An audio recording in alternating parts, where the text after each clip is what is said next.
정신과 전문 간호사입니다. 그래서 미국말로 Nurse Practitioner, 우리는 미국에서는 NP라고 합니다. 그래서 그 일을 하고 있는 사람이고요. 캘리포니아에서 일을 하고 있습니다. 그러면 왜 NP가 이렇게 미국에서는 핫한 아이템으로 아니면 핫한 직업으로 성장할까요? 급성 진료에서 1차 진료로 넘어가고요. 환자들이 많이 있기 때문에 매니지먼트 하는 걸로 가요. 만성질환 매니지먼트로 하는 거니까. 그런데 의사 선생님도 마찬가지지만 한국도 마찬가지예요. 한지 걸러서 보니까 다 피부과더라고요. 여기서 보니까 피부과 뭐 이런 거. 그래서 미국도 마찬가지예요. 그래서 내과, 소아과, 정신과, 산부인과 의사 선생님들이 없어요. 그리고 2034년부터인가 그때쯤 되면은 쇼티지가 막 몇만 명씩 생겨요. 그러면 환자는 계속 나오고 나이들은 계속 드시는데 누가 그 환자를 볼 거냔 말이에요. 그래서 최근에 저번 주인가 유타주에서 NP가 인디펜던트 프랙티스 할 수 있게, 그러니까 독립적으로 프랙티스 할 게 법이 통과됐어요. 그런 시장을 반영하는 거죠. 그래서 NP는 그런 이유로 그리고 간호사 선생님들도 내가 조금 더 다른 일을 해보고 싶어.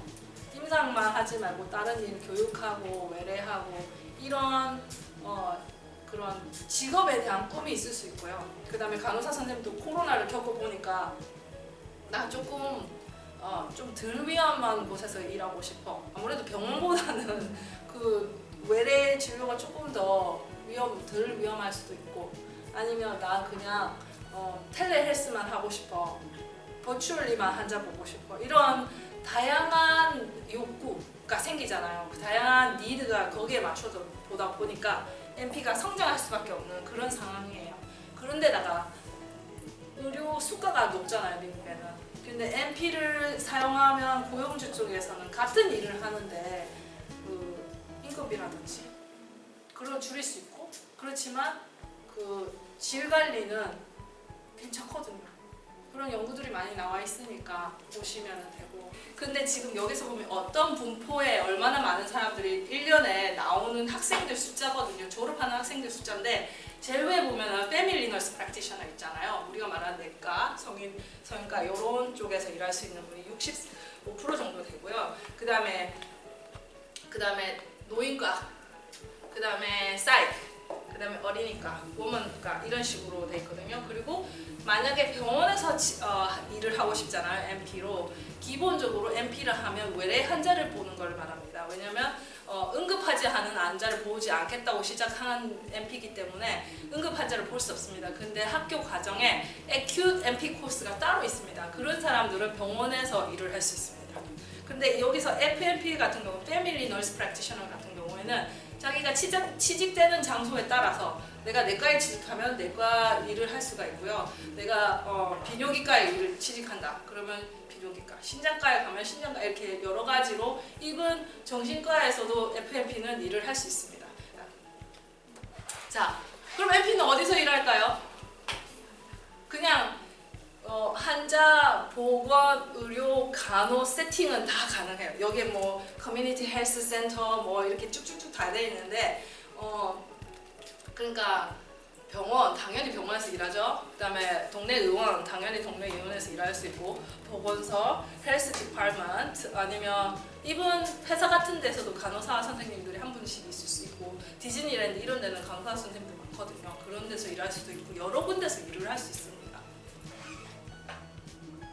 자, NP는 어떤 일을 할까요? 여러분들이 가장 하고 싶은 일들 아닌가 싶은데, 전반적인 정신과 NP도 물론이고요. 전반적인 NP가 하는 일이 진단을 하는 거죠. 뭐 다이어비티가 있는지 뭐가 있는지 이런 것들 다 할 수 있고요. 그 다음에 그 히스토리 리뷰하는 거. 그러니까 그 진단을 하기 위해서 이런 과정들이 다 포함되어야 되잖아요. 처음에 뭐 환자 인테이크를 해서 이 환자 이제 어드미션을 하는 거죠. 이 환자는 어떻고 히스토리 인테이크를 하면서, 그 다음에 이 환자가 뭐가 있는지 확인해야 되니까 뭐 CBC 같은 그런 블러드 체크도 해야 되고 뭐 뇌 촬영도 해야 되고 이런 거 하라고 오더를 내릴 수가 있습니다. NP가 되면. 그 다음에 이제 약도 처방할 수 있고요. 지금 현재 가장 도드라진 특징이라 하면 제가 볼 때 NP로서 할 수 있는 일이 간호사와 다른 점은 그것이 아닐까 싶은데, 약을 처방하는 거, 약을 처방하고 이 환자 한 사람에 대해서 어떻게 치료를 할 수 있는지에 대한 플랜을 짜는 게 NP가 할 수 있는 일입니다.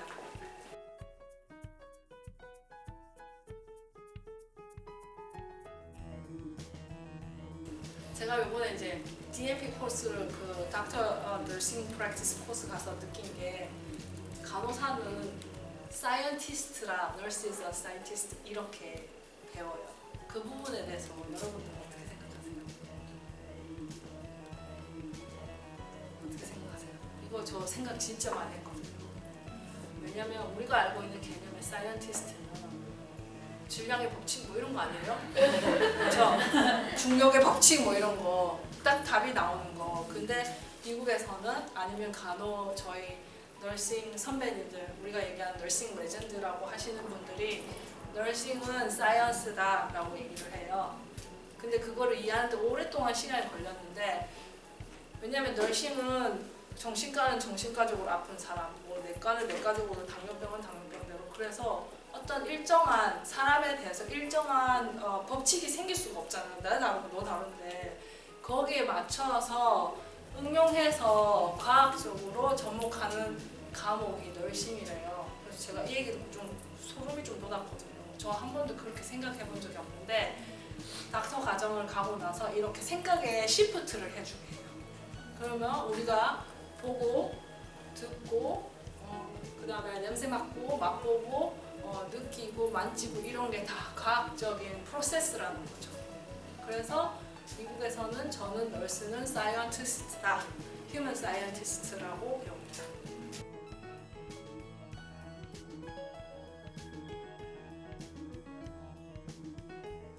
해외 강사를 준비하면서 들었던 피드백이, 영어를 잘하는 것이 기본이지만 문화의 차이를 극복하는 것이 어려울 것이다라는 말이 있었대요. 그때 피드백 받으신 게, 특히 정신과 영역에서 혹시 문화의 차이에 대해서 선생님께서 극복하신 경험이 있다면 어떤 게 있는지 궁금하다고 하십니다.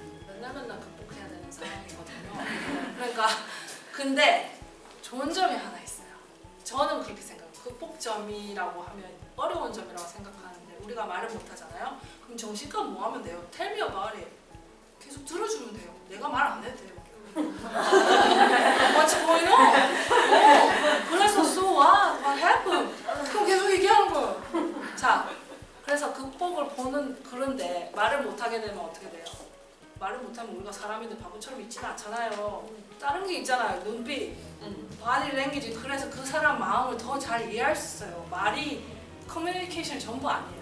말은 7%, 8%밖에 안 돼요. 눈빛, 바디 랭귀지, 뭐 손잡기, 뭐 이렇게 마음 나누기 이런 거 많이 있잖아요. 자세, 애티튜드 뭐 이런 거 있잖아요. 그렇기 때문에, 그렇지만 제가 이해가 안 되는 거는, 한국에는 술을 많이 먹으면 어디 가요? 파출소 가잖아요. 그렇죠? 그리고 막 때리 부사도 정신병원에 안 와요. 그게 컬처였어. 얘가 병원에 올 애가 아닌데 왜 왔지? 이렇게 되는 거예요. 한국에서 이 정도는 그냥 오케이인데, 그 폭력의 톨러런스가 미국은 없어요. 뭐 하나 부수고 어디 가서 토하고, 아니면 뭐 경찰서에 그래 들어놓고 있어? 그러면 경찰관들이 병원을 데리고 와요. 네, 그게 좀 다른 점이고요. 그 다음에 영어는 물론 잘해야겠죠. 근데 문화는 모르기 때문에, 그렇잖아요. 문화가 모르기 때문에 문제가 많지. 예를 들면 책에도 제가 한 구절 썼는데, 같이 옛날에 실습을 갔는데 제 같이 친한 친구가 좀 있었거든요. 그 친구가 가명으로 스테파니예요. 스테파니하고 같이 있는데 그 친구가 이런 사이즈가 이래요. 키도 크고.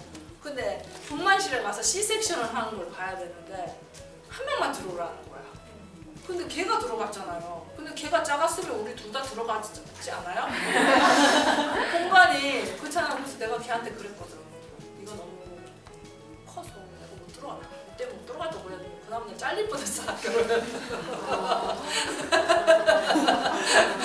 그래서 내가 그 이후로 정말 비싸게 배워가지고 사람에 대한 외모, 외관 어피어런스 말하는 거 뭐 먹는 거 이런 거 절대로 코멘트 안 하는 거야. 왜냐면 잘릴 수 있으니까. 어디 쓰든 그냥 한 방에 갈 수가 있거든요. 그래서 말 안 해.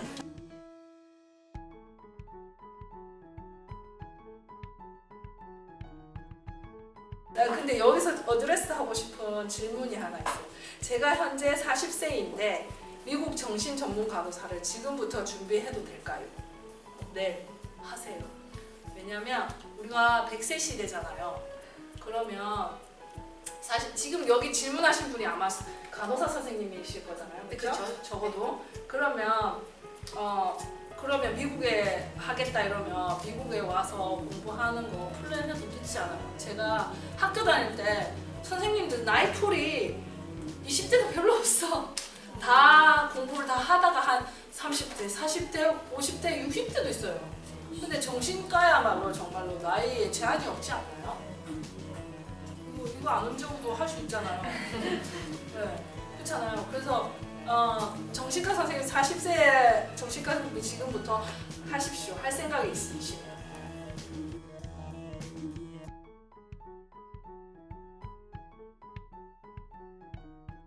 중에 하나인데 새로운 일에 도전하실 때 어떤 마음으로 도전을 하시는지 선생님의 생각을 얘기해주시면 감사하겠습니다. 진짜 좋은 질문인데요. 네. 별로 생각 없는데.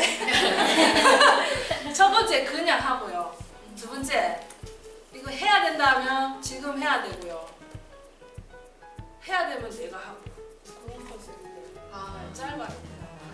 첫 번째 할 생각 없고 이거 내가 해야 되면 지금 하고 누가 해야 되면 내가 하고 그리고 해야 되면 즐겁게 하는 거죠.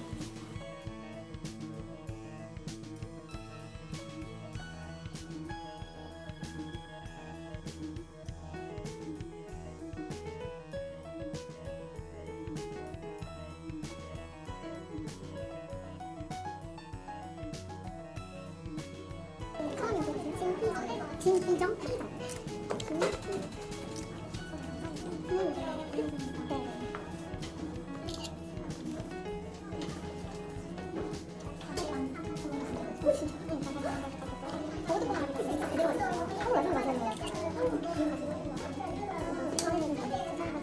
네. 아, 진짜? 코스코에서 인사팀에서 일했었어요.